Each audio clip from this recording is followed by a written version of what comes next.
zaljudi al.arabiyi sikatillahi maulana.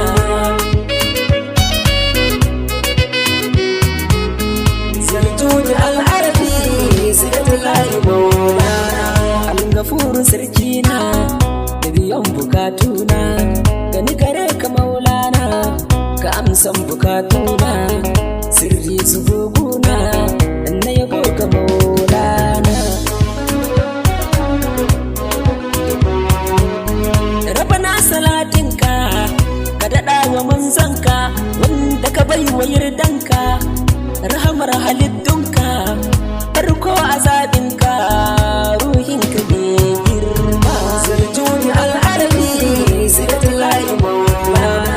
Da zara nake fari bana barata lamari, na so ki ban sirri ke na sa gaba zahiri, na bi ki ba garari kimin labudi a gona.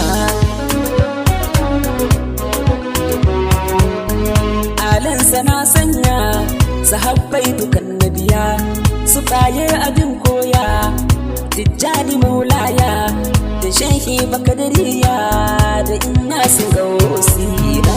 zaljudi al.arabiyi sikatillahi maulana.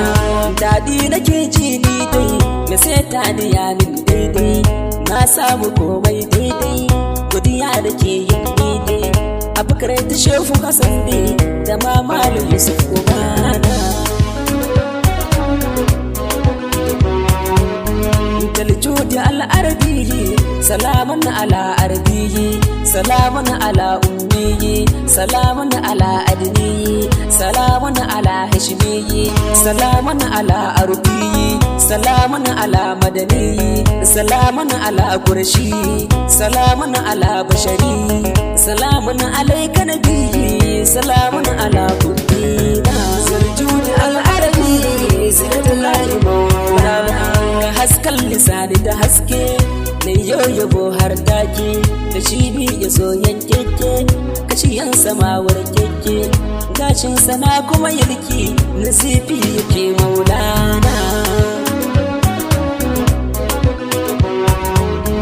Shi ne ya sauka da haske a ranar duhu ya yanke, da ya zo ya sauka da haske madadinsa babu a aike, shi kadai ne ba za a sake, Allah ala yake gudina. zaljudi al.arabiyi sikatillahi maulana.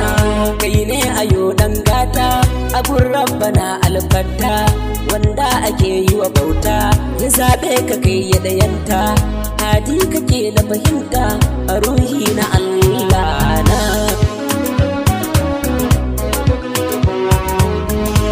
ne ka zama dalilu samuwar halitta kullu, a sai ta kai ikililu ina zai kula mu jalilu, dalilin sa ne ya rasulu akai dukkanin alamina. zaljudi al.arabiyi sikatillahi maulana. Ba don da kai mai haske da babu ko dan aike, dalilin ka ne aka aiko Adamu da take